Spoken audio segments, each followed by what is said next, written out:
He's joining us now to break down what's happening. We had Greg Palast on earlier. He's got a big article in The Nation out. Mitt Romney's bailout bonanza. And they estimate he got upwards of $100 million off of GM stuff, holding engine parts hostage in a blind trust, they claim. I mean, and I'm not going after Romney or Obama. They're both puppets. My only point is this is all crazy. So I don't even know what Tarpley's going to bring up. I've had so much going on. Whatever it is, I'm sure it's going to be informative. I want his take on the proxy war against the Russians in Syria, where they now in the New York Times on Monday admit we're funding al-Qaeda, or our government is, giving them weapons. The 3 aircraft carriers now massing, the first time cutting off press TV in Europe. All this other saber rattling, they didn't cut off the Iranian state-funded run news agency that, by the way, Tarpley appears on. They ask me to come on all the time. I go on Japanese, you name it, French TV. But I can never go on any of these shows. I'm too busy now. But I know Tarpley even sometimes goes on there and talks. I've been on there before. I've been on RT. I've been on BBC. I've been on it all. But they're shutting that down. In fact, here's Press TV on it. Ban on Iranian channels exposes EU duplicity towards Iran. Obama signed an executive order saying if you're against even attacking Iran, we're going to take your bank account now. So they're trying to bring in the Sedition Act.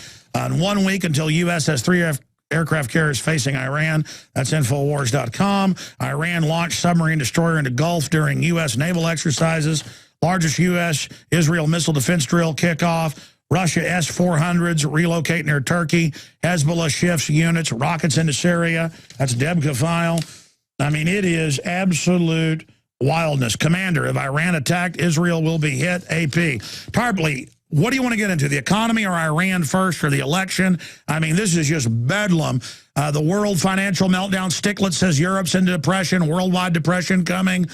Jobless numbers down again after the fake numbers. I mean, it's all accelerating. Tarpley, what do you say? Let's talk about the October surprise. Let's talk about the CIA, Mormon mafia, and their plans for an October surprise to put Romney into the White House. Now, the first topic I'd like to talk about is Benghazi and what that shows us about what's actually happening behind the scenes in the intelligence community, not this talking points, Democrats, Republicans, Obama, Romney. Then I'd like to go on to say a few words about a very important meeting in New York City on October 27th. If you're sick of Obama, sick of Romney, sick of both parties, sick of all the... you have the floor, Dr. Tarpley of Tarpley.net. And that's on October 27th, New York City. It's in Tribeca, below Canal Street. The INN World Report Auditorium from noon to 6. And that will be the United Front against austerity. But let me talk, first of all, about Benghazi, because I think this is very interesting to show how the intelligence community is working, in the sense that the ruling elite wants Romney in the White House. The Bilderberg Group, I believe, made a decision in favor of Romney after he came to their meeting. You can see the Federal Reserve, the money from Wall Street. All of this is signaling that they want Romney. So how do they do it? Well, we've had one October surprise already, except we had it in September, and that was Benghazi. Now, there are two sides to this. One is the so-called film. The other is the killing.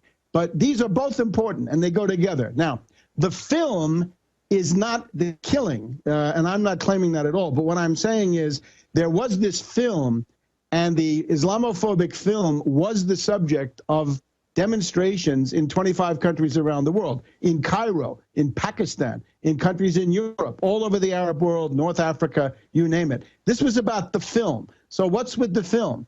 The film came out of a little studio in California, and we're asked, first of all, to believe that a guy called Sam Basile created the film. Now, Sam Basile is a little nobody. He's a patsy. He's a drug ex-convict. He's probably a drug informer for the DEA or FBI or something like this. And he took the fall as the guy who created the movie. But if we look at who owns the studio and who signed for the permit, and actually how the movie came about, we're led to somebody called Joseph Nasrallah, who is a Coptic Christian. He's the chief executive officer of Media for Christ, a Coptic Christian from Egypt. And it seems to me that's the guy who really made this movie come about. He's had some experience, and he has a studio to make that work. Now, if we follow him a little bit, we're led into the midst of the infamous Islamophobia network. And the Islamophobia network, people, I think, are familiar with it. It's the group that organized a demonstration and a campaign back in September of 2010 in Ground Zero, right, in Lower Manhattan. They were the big ones campaigning that there should be no mosque and no Islamic community center. Now, Joseph Nasrallah addressed one of those demonstrations, right, that demonstration on September 11, 2010. This is the network that many associate with Pamela Geller, who's very vocal and very strident, and she's all over the internet. But let me just point you, Nasrallah at that demonstration was on the program with John Bolton. Now, John Bolton is a top neocon. John Bolton is the Romney campaign. We know that Romney is surrounded by these warlike, angry neocons. We have Kagan, we have Dan Senior, we have John Bolton, we have Elliot Cohen, we have Robert Joseph, the guy who put the words in about the Niger yellow cake into the Bush State of the Union address. So there's a whole angry Islamophobic neocon faction. They want to make a comeback. They want to vindicate themselves. They're still humiliated, smarting from the fact that their man Bush was, leaving office with a 22% popularity, the lowest in modern times. They want to come back and vindicate themselves. And since they're neocons, they know only one way to do that, and that is by war. They say we'll have a new successful war of aggression to make people forget about the old war of aggression. They have attached themselves to Romney. I would say if Romney wins the election, there will be U.S. military intervention in Syria by February, March, maybe when the springtime comes and the campaigning season gets better.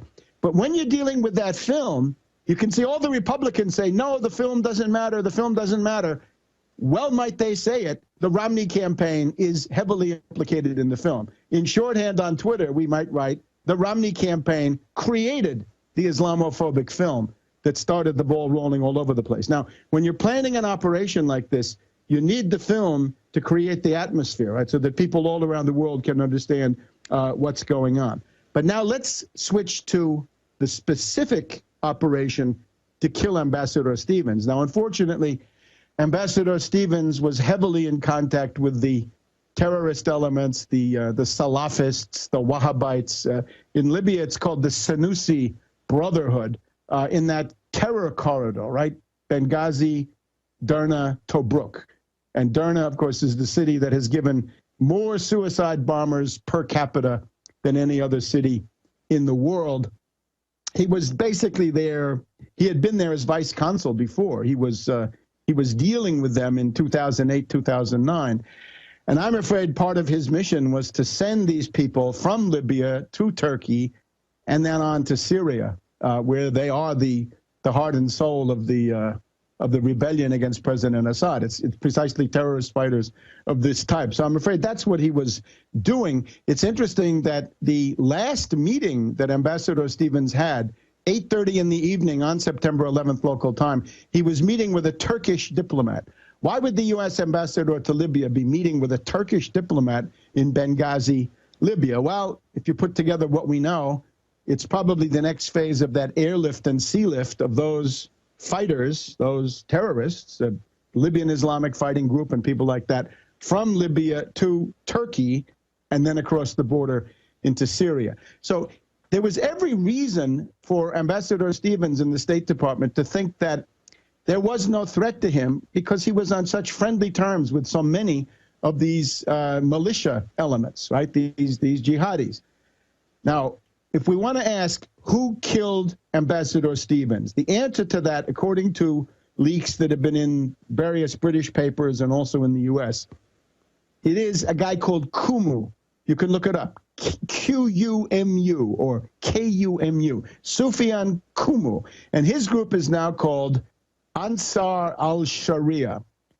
They seem to be the ones who sent a well-armed team with mortars and rocket grenades and all the rest to come and kill the U.S. ambassador. Now, Qumu was in Guantanamo Bay for 4 years. He's an alumnus of Guantanamo. I think he's a U.S. double agent, and I think that's pretty much a prima facie case. Okay, well, that's what, just to interject here, that's basically what Steve Pachinik says, and this is almost a replay of when you were on right after this happened, which is fine, but our listeners know you said that. There's more to add. Let me just continue. Qumu is a U.S. double agent, right? The way you get out of Guantanamo is by becoming a double agent for the rest of your life. Now, that's the attack. Now what's new from this past week is the defense. Now, last Wednesday, there was a hearing of the Issa Committee, Darrell Issa, California, supposedly the richest guy in the Congress. And this was addressed by a bunch of people from the State Department, although he had a guy, the leadoff witness, who was from the Utah National Guard. Well, if he's from the Utah National Guard, I guess we can have some idea where he stands vis-a-vis Romney, right, given the Mormon domination of the state. But that's not part of the argument. What we had then was a State Department official showing a map of the U.S. facilities in Benghazi from above. And from above, she said, oh, and there were these buildings here. At a certain point, Congressman Jason Chaffetz, lo and behold, another Utah Mormon congressman, goes absolutely berserk. And he starts yelling, point of order, point of order, point of order. You can't show that picture. Take that picture down. It turned out that Chaffetz had been to Benghazi for less than one day, came back an expert, but he said that he had been instructed by everybody on the scene in Benghazi, never, never, never show that picture. And the State Department official said, look, this is from Google. You can get this commercially. This is not classified in the least. And it turned out, as Dana Milbank and others reported in the Washington Post and elsewhere, that what Chaffetz was freaking out about was that there was a special CIA base at the consulate. And the consulate was supposed to be guarded by a 12-man or 12-person CIA rapid response team that would have made a very important difference in the relation of forces. I hope you agree. And they had apparently gone AWOL. And as Dana Milbank wrote in the Washington Post last Thursday, it looks like that the CIA was the organ that was letting Ambassador Stevens down. So there's one layer of security. A CIA team that was there but didn't intervene, and now the CIA is trying to cover up that they exist in the first place. Now there's another element. One of the backup layers of security is the so-called 17th of February Martyrs Brigade. And they actually had a barracks in the compound, just as the CIA did, pretty much. The 17th of February Martyrs Brigade had their barracks there, and they also ran away. They were nowhere to be found. Now, who's the 17th of February Martyrs Brigade? We got to go back so we can know them by their deeds. Last year in Libya, there was a struggle for power of the Libyan military. On the one side, you had this guy, Younes. Younes had been a general in the Gaddafi army. He had defected from Gaddafi in the springtime of last year, gone to Benghazi, and he'd been acclaimed as the new boss of the Libyan armed forces. Okay, so he was sort of the in-country candidate to be the dominant general. But the U.S. had sent in another guy called Khalifa Hifter, or Hafter, H-I-F-T-E-R usually, or H-A-F-T-E-R. And Hifter had written in a book in French that he'd published years ago that he had been on the CIA payroll. And to underline this fact, he'd been living in Virginia, not far from CIA headquarters here in Langley. He was sent back, and he was the CIA candidate to be the head of the Libyan military. All right. At a certain point, the 17th of February Martyrs Brigade intervenes to assassinate Younes and a couple of his colonels. So in other words, Hifter takes over the military of Libya thanks to the 17th of February CIA Martyrs Brigade. Now, to sum this all up, we have a CIA asset who kills the American ambassador. We have a CIA 12-man team who do not intervene, and we have a Mormon congressman who's trying to cover it up. And then we have the 17th of February Martyrs Brigade, another CIA asset that also declines to intervene. Just one more piece of interesting evidence. The story that the whole thing was a demonstration gone violent, right? This is the whole Romney campaign now depends on refuting this story that the demonstration went violent. Well, You look on the Fox News website, and Fox News reports that 4 days after the event, a briefing was given to the House Intelligence Committee saying that, yes, it had been a demonstration gone violent. And the person giving that briefing was none other than General David Petraeus, the head of the CIA. So this thing has CIA written all over it. But now I would say, what CIA? What faction in the CIA that we know of, that we've been aware of for some time, has this existential interest in making sure that Romney gets into the White House? I say the prime suspects are the CIA Mormon mafia. Interestingly enough, last Friday, when Hillary Clinton showed up at CSIS to give her attempt to defend herself and her department. That's the big defense contractor. No, CSIS is a sort of a think tank on you know. Oh, SEIC. Excuse me. Yeah, you're right. This is the old Georgetown Center for Strategic and No, I know what it is. I've been on air a lot today. Go ahead. Brzezinski. So she showed up there, right, to try to defend, because ultimately, if anybody's responsible, the cabinet officer, right? There's such a thing as ministerial responsibility. If you want to blame anybody, it's Hillary Clinton. But fine. So she goes there and gets introduced by none other than Brent Scowcroft, the Mormon former head of the National Security Council for Bush the Elder. Bush the Elder, by the way, who got us into this whole series of ruinous Middle East wars with the first Gulf War, right, back in the days of Saddam Hussein the first time around. So there is this CIA Mormon mafia, right? The young Mormons go overseas, they become missionaries, they learn a foreign language, they come back, they can put on the application, don't smoke, don't drink, don't womanize, straight arrow, clean living, and the royal road to promotions, especially when you've got an angel like Brent Scowcroft and others like him who are superintending this entire thing. So you look at all of the hot air and lies and disinformation that have been purveyed in this country about this incident, and all of this stuff that I'm telling you is absolutely in the public domain. It was an October surprise to Carterize Obama, right? Because they're working from the original Obama printout that he's the new Carter, and they want to make sure that he gets and stays the new Carter. So they want to Carterize him, and they did it with this incident, right? With the film and the killing. And look at all those coincidences, right? This is just, it's too much to be a coincidence. Some faction in the CIA clearly wanted this to happen, and now they've made it happen. And this is supposed to be, I think, the first step in trying to decide the presidential election. There may be another one, but what I'm trying to alert people to is, if you remember, Alex, when Obama was contending for the presidency, there was this process going on in the background whereby the Brzezinski faction was seizing control of pieces of the policy apparatus, right? They were taking over pieces of the executive branch, even as Obama marched towards the White House, right? There were things going on in the background. And I think that's what's happening right now. So people have got to wake up.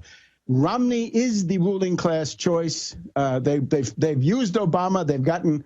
I think they've gotten what they think they can out of him. His usefulness has been outlived. He's a squeeze. Sure, that's what I'm getting from all of our inside sources, that the system's sick of Obama, and Obama's up there, running around on the stage. But, I mean, they're all puppets to begin with. And we covered this, 3-4 weeks ago, and it's great. It's very interesting. But in the 25 minutes we have left here, Webster, can we please get your take on the Iran-Syria situation, where that's going, the economy, all this? Rather than the observer stuff, let me just, before we go to that, because I'll be happy to talk about that too. The other thing then is, if this is true, right? If you have Obama, which is a failure, right? It's a terrible failure. He doesn't get Kolob. But Kolob has his own faction, right? Kolob is worse, because the Kolob candidate comes in with this dedicated network inside the federal government that's going to do what he wants. And remember, the neocons will make a return in grand style. John Bolton, Secretary of State, based on being involved in this network that created that film, right, the Islamophobia film. Mike Levitt, the transition director, right, picking people even now in the background. The domestic and economic side will be this Mormon mafia on the domestic side. So nobody wants this. the Romney-Obama choice is a Hobson's choice, right? This is. So do we want Obama and a bunch of bankers and commies, or do we want our precious? Well, certainly the criminal energy, right? The real fury, the raving assault is on the side of Romney, because when the new administration comes in, this is always the case. The new administration comes in with a criminal energy that the old administration, right here we have Obama, the effete president with an exhausted, worn out administration. And then, of course, you've got to ask yourself, you're not picking candidates. You're trying to use the election to fight the ruling class that's behind the candidate. I know. Listen, I understand you want to affect the election and you think Obama's better than Romney. And I know you went after Obama early on, saying what a horrible globalist he was. So I respect your educated view on all this. My only issue is it's deck chairs on the Titanic. They're admitting global depression now. What's happening with the dollar? Where do you see all that going, Webster? That's why I got you on. Here's the point. October 27th in New York. In other words, for people that have been sick of Obama, sick of Romney, people who have been betrayed by Ron Paul, people who have been betrayed by Occupy Wall Street, and a dozen other contraptions that I can mention. Now's the chance to try to do something about it, right? To break out of this, constant, pendulum, Hegelian dialectic, whatever you want to call it, of oscillating back and forth between worse and the lesser evil and the greater evil and whatever it is. And the point of this is the economic crisis is not a future event. The economic crisis is now, and it's called 30 million unemployed to start with. Sure. My point is it's worsening and coming to a horrible new valley. Right. Fine. But again, you have to look at the means that have been applied, right? Why is Greece at 25% unemployment? No, I mean, they put them in with tax increases and austerity and cuts and benefits to implode the economy. That's the IMF plan. Today, we have Obama is already planning for the lame duck session. They're all planning for the lame duck session. It really, again, this is quite independent of Obama-Romney, although each one of them would handle it in a stylistic. Yeah, that's what I'm saying. They're all puppets, man. Come on.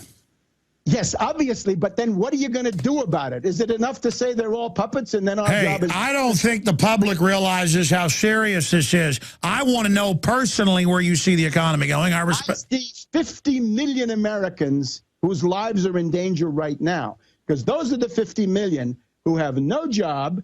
They're beyond the 99, or in most states, they never even got 99. They live on food stamps. There is no, wait a minute, there's no welfare because Clinton destroyed welfare. I'm hearing reactionaries screaming about welfare. There is no welfare. It's gone. It was destroyed by Clinton in 1996 in order to get reelected. The reappearance of Clinton is really a harbinger of new betrayals, new attacks on the Social Security. Well, I mean, here's the deal. Dependency doesn't work, but I understand that when you have bankers shutting down your society and offshoring your jobs for their own monopoly, that you have to feed people that you've taken their means to work away.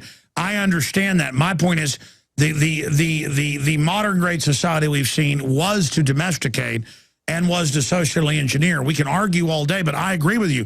When they pay farmers not to produce, when they shut us down, when they turn corn into ethanol, when they spend $22 billion to ship General Motors to China, I don't want to hear about a woman getting food stamps to feed her kids being the reason we have problems. I understand that these people will starve to death if they don't have that. I understand we are literally, when they pull the trigger on this, it'll take weeks to turn this country into a rioting wasteland. Yes, and again, people are educated about Obama. I wrote 2 books. You've been distributing them, right? That's a wonderful thing. So people have some idea of Obama. In the case of Romney, they don't know. By the way, I have to urge people, go to progressivepress.com, and buy this book, right? Buy it as soon as you can. You can get it for as little as $6, and I think that's a no-brainer.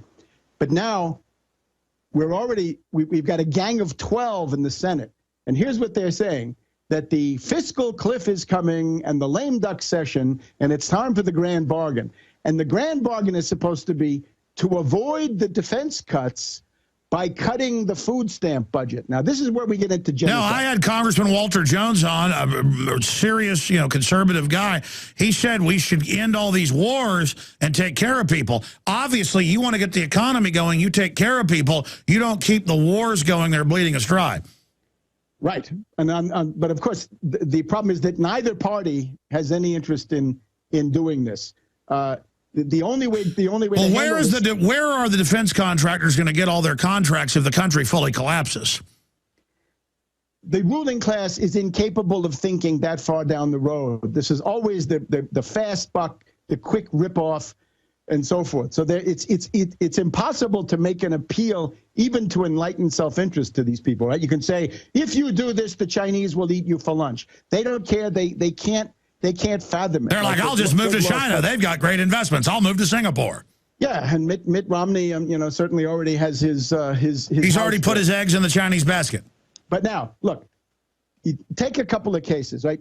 And I would urge you to take up some of these issues, right? Benton Harbor, Michigan. Benton Harbor, Michigan, on the it's on the west side of the Mitten. Benton Harbor, Michigan, is under dictatorship by the fascist governor of Michigan, Snyder. Right? He's put essentially a little dictator, a little Hitler, is running that city. And there are other cities in Detroit that are in the same way. We just had the Chicago teachers strike. They were sold out by Obama. We had the struggle in Wisconsin of the Wisconsin public employees trying to stop the fascist governor Walker, who's, of course, a big friend of Paul Ryan, the John Birch Society freak who's Romney's running mate. The Chicago teachers strike was almost going to be joined by the Service Employees International Union. You almost had the kind of critical mass you would have needed for a statewide, Illinois, and maybe Midwest-wide general strike. This is what we have to start thinking about. The problem with all those struggles is they're too narrow. If it's union only, it won't work, right? It's got to be black community, unemployed, women, other elements. You've got to have something to say to the troops to get them on your side so they're not on the other side.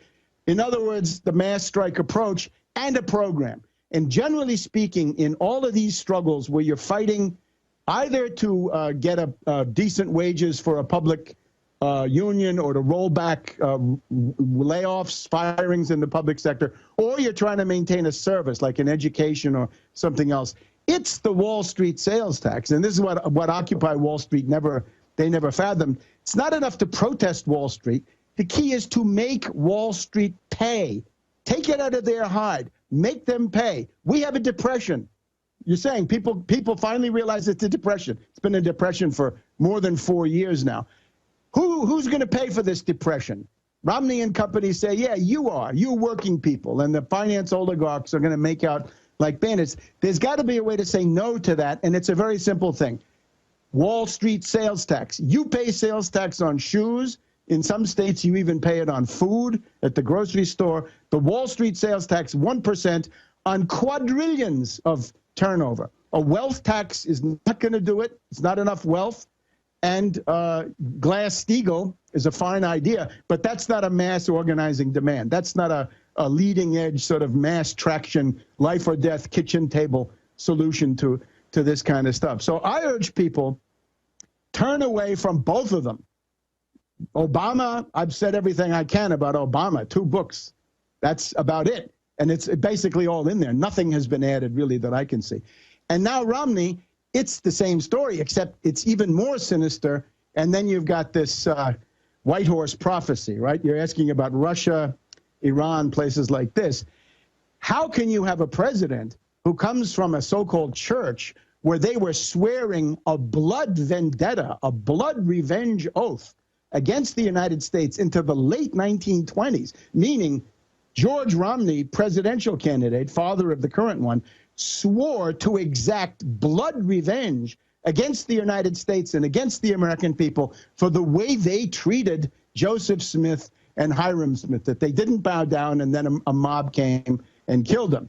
And then on top of that, that's the oath of vengeance. Then we have the White Horse prophecy, where we've got this apocalyptic scenario that the Constitution hangs by a thread, the Mormons take over the United States, they go on and conquer the world, and the last battle is with Russia. and I take it that's behind this otherwise mystifying statement from Romney that Russia is the main strategic foe of the United States. If you want to get on that trade, people have forgotten Bush, right? Bush, they asked Bush, do you talk to your father? He said, no, but I talk to the higher father, right? Meaning his direct line to God. He told French President Chirac, I'm doing this to destroy the enemies of God's chosen people in the Middle East. This is insane stuff, but that's bad enough.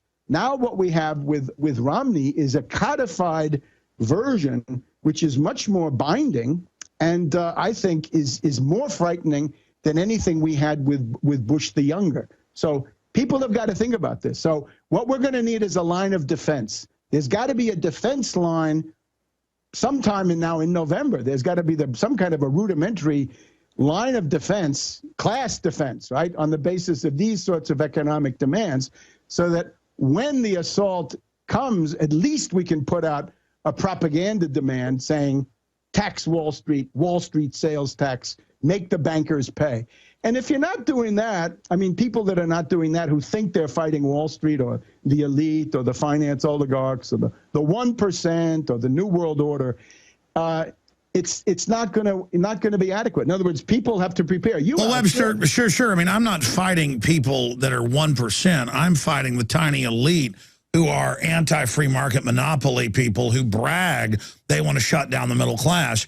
That's the problem with the so-called general left. They just want little tiny things and don't understand the larger image, of what can bring true freedom and an empowerment, a new renaissance, a new enlightenment. And I mean, I just see two incredibly corrupt power structures that are all interconnected and things running down. I mean, I don't see an even deeper. And how about the survival needs of the American people? I'm telling you, there are 50 million people, no job, no unemployment benefits, they have no health care. No, I got it. And they'll vote to take my guns and take my house and line me and my family up and shoot us in a ditch if it means they'll get an Obama phone. And you've got, look, the other thing is unions, right? There's got to be some pre-organized element in this stuff. Now, Romney and Ron Paul and Rand Paul are all on the same line. Bust every union in the United States. Bust them all. Let me just stop you, Webster, because I've had you going on and on. I just want to say something. I'm all for the unions that stood up against the Rockefellers 100 years ago, 60, 70 years ago. Now they're just mafia organizations that lobby to ship the jobs overseas and give their money to Handgun Control, Inc. to try to take my guns. So, I mean, what do you say to the Obama phone lady who says, I got an Obama phone? In fact, we have the clip ready. I'm going to play this for you. What do you say to this lady? Here it is. Obama. You got Obama phone? Yes, everybody in Cleveland, low minority, got Obama phone. Keep Obama in president, He gave us a phone. He gave you a phone? Do more. How do you give you a phone? You sign up if you on food stamps, you on Social Security, you got low income, you disability. I have a question. Okay, what's wrong with Romney again? Romney, he sucks. Bad. Bad. So there you go. I mean, yeah. What is that? The ghost of Breitbart? Is that the Republican National So I'm not Committee? allowed to go see what people that have all they want is welfare. It's absolutely trivial. That's absurd. That's peanuts. It's chicken feed. It's nothing. You know how many Obama phones Jamie Dimon at J.P. Morgan Chase got? Pandit the Bandit is now quitting. You know how much he got from the federal government? It's in the trillions. Hey, you're not listening, Webster. Listen. I had Greg Palast on today. All I've talked about is the trillions to foreign bankers and corporate welfare, and I just said it's wrong to demonize someone because they're getting food stamps when you've deindustrialized them by design because you don't want to have a complex, diverse market. As John D. Rockefeller said, competition is a sin. All I know is, and what I'm going to say is, the 100 million people on welfare of one form or not also happen to think Mao Zedong's a great guy, because I've talked to him. They think Lenin's great. They think my guns are bad. They just buy whatever the disgusting udders of the New World Order spray into their mouths and disease their brains with. So I don't like the banksters, but I'm down here on the ground with people that would probably hang me up by my ankles and chop me up for barbecue if the New World Order told them it was liberal. A bunch of abortion-loving, eugenics-loving, black genocide-loving, New World Order, fake liberal, limousine liberal trash who are also my enemy. But it's you understand? I don't like the massive neocons and all their... The whole ruling class is a bunch of rotting carcasses, and then they've got giant hordes of dumbed-down idiots following them. So what's the basis to fight the ruling class? I don't know. You can turn on Larry Kudlow on CNBC every night, and he says, free market capitalism is the blah, blah, blah, blah, blah. Free market is their slogan. It's the slogan of John But they D. only say Rockefeller. that because they don't really follow it. They want monopolies. There is no such thing. That's the other thing, is that the free market has not existed since the... Hey, I don't get tax incentives in Travis County, but every globalist corporation pays zero tax. And I went down to the city and they said, they laughed at me because I'm an American scum.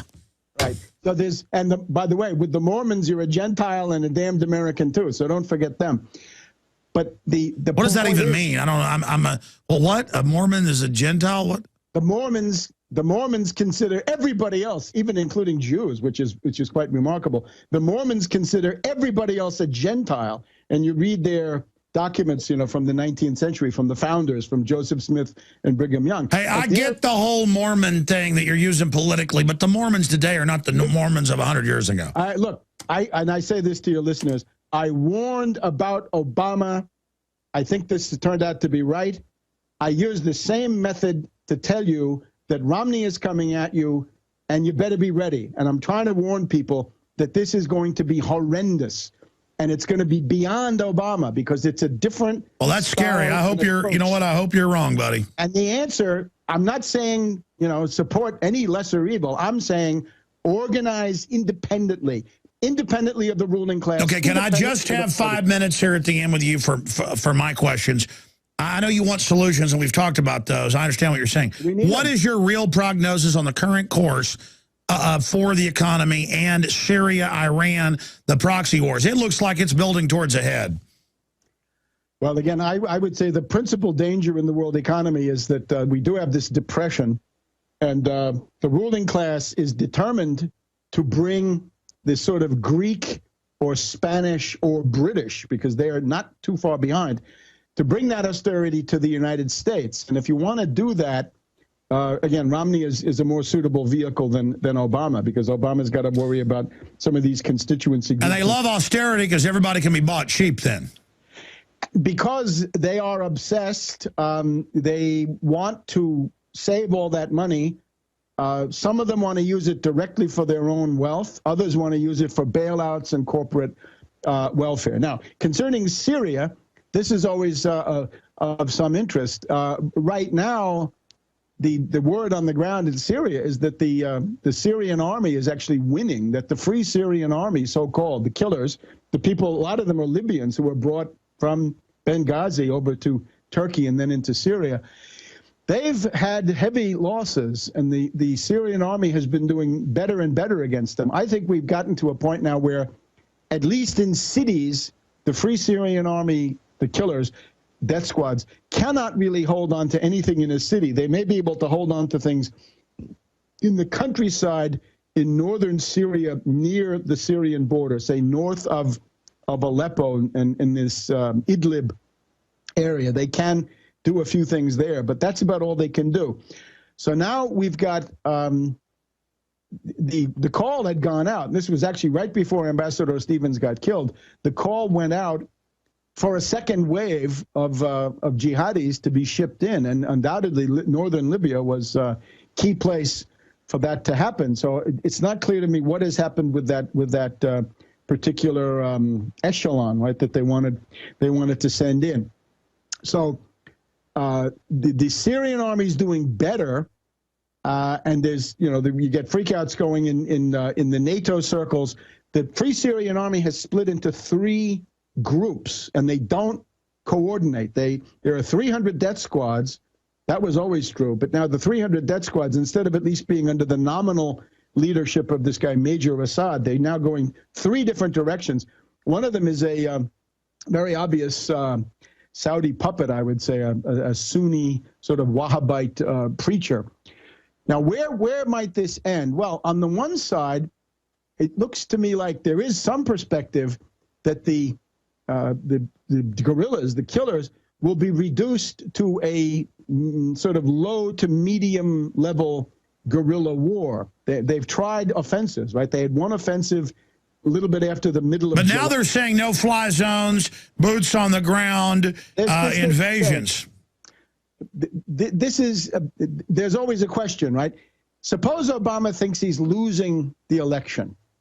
You could also have, up to now, I've been talking about Romney's, the Romney network, pro-Romney network, and what they might do as an October surprise.